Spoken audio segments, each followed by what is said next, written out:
Z in the area.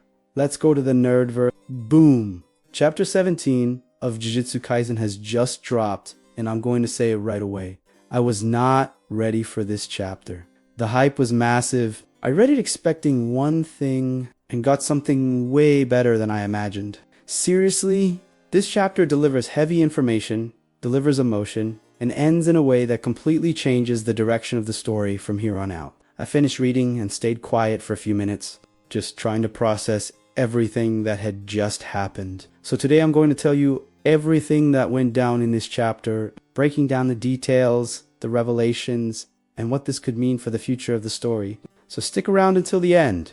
Leave a like to support the channel. Comment what you thought and share it with anyone else who follows Jujutsu, because this chapter deserves a lot of discussion. The chapter already starts in a way that caught me off guard, jumping straight into the past. Finally, the story decides to better explain Ayuka and Tsurugi's family, something that had been surrounded by mystery until now. We find out that their parents had only one male child, and it's from this son that Ayuka and Tsurugi are born, but soon after comes a shock. Not long after Ayuka's birth, the father simply disappears. He vanishes without any explanation, without leaving a trace, without a goodbye. As Tsurugi grows up, this becomes a huge emptiness inside him. He tries to ask his mother, tries to talk to his grandparents, but no one says anything. It's as if his father never existed. So Tsurugi decides to investigate on his own. He starts digging through clan documents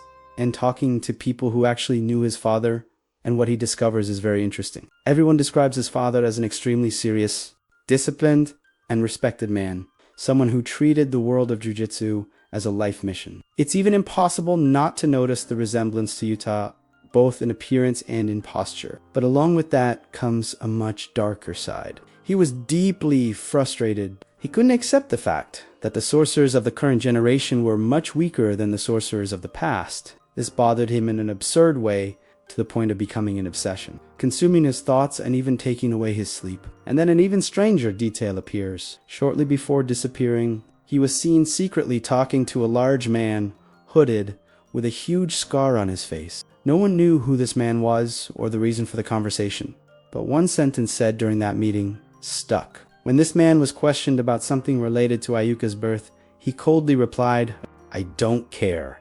And at that moment, it becomes very clear to us who this person was, Itadori. And that's when I stopped and thought something very wrong happened at Ayuka's birth. Something serious enough to make the father seek out Ayuka and disappear shortly after. After this more narrative section, the chapter completely changes its tone and cuts straight to the battlefield. And from here on, my friend, there's no rest. Tsurugi is already under extreme pressure, because Maru's technique is simply absurd. It's not just strength, it's total control of the environment. The world literally turns upside down. The ground becomes a wall, the wall becomes the ceiling, and Tsurugi can barely understand what's happening before being thrown again. There is a moment when Maru disappears from view and immediately reappears with a heavy aura, holding a gigantic sword. The attack comes straight to kill. Tsurugi manages to dodge by a hair, but he's already injured. You can feel that the fight shifts levels right there. Maru flips the world once again. Tsurugi completely loses his sense of space, and his body crashes straight through an entire building. And what's even more insane is that Maru passes through the other side of the building right after, as if it were nothing. For a second, it looks like a classic sword duel is about to happen, but no. Maru activates his technique again, completely breaks Tsurugi's rhythm, and slams him face first into the ground. He's totally exposed. Maru goes all in, giving no space, no time, but even completely beaten down. Tsurugi reacts fast, wedges his sword between Maru's blade, and spins his body with so much force that both swords go flying. Then it turns into pure brawling, direct exchanges, raw impact, but Maru is still on top. A straight punch to the face sends Tsurugi crashing into the building once again. Then Maru uses his technique yet again, flips the world, leaves Tsurugi completely disoriented, and appears with that short, direct strike to the abdomen, basically saying the fight is over. And here comes one of the strongest lines of the chapter. Tsurugi, covered in blood, thinks that as long as there's even the slightest chance to survive and win, he won't give up. Maru acknowledges this. You can even feel a sense of respect, but he doesn't stop. He lands a brutal punch that sends Tsurugi flying with so much force that he crashes through an entire tower and gets embedded in a concrete wall, practically unconscious. Even so, the fight doesn't end. Maru starts floating, lifting everything around him, cars, buses, debris, hurling them like projectiles. The building is completely destroyed. But there's an important detail. Maru looks sad. He's clearly not fighting at 100%. So much so that the attacks don't hit Tsurugi directly. They destroy everything around him, but they don't finish him off. And then comes the most symbolic moment of the chapter. Tsurugi, at his limit, starts reflecting on being born with an extraordinary gift, on dying with dignity, on pride, but he refuses to accept that fate. And at that exact moment, the ring begins to glow. The ring that carries Rika, the light intensifies, and he hears a voice. He asks if it's his grandfather.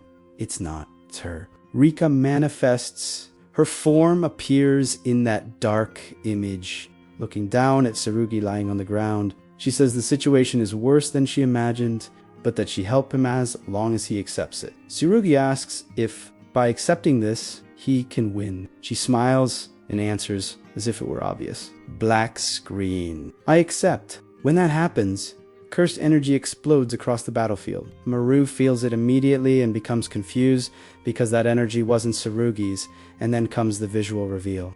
It's not someone arriving, it's Tsurugi being enveloped by Rika. The fusion happens. The look is insane tentacles, heavy aura, overwhelming presence. He looks like a predator. Rika charges forward and lands a devastating punch that sends Maru flying into another building. The fight enters a whole new level. Tsurugi himself speaks mentally to Rika, thanks her for the help, but asks her not to interfere too much, because this fight is his. She agrees, clearly irritated, making it clear that he'll still hear a few things from her later. And the chapter ends like this, with Tsurugi standing, fused with Rika, ready to continue the fight, while many questions remain in the air. What really happened to his father? Why did Itadori respond that way? Is he alive? Dead? What was his real role in all of this? Seriously, what an insane chapter. One of the most intense ones I've read recently.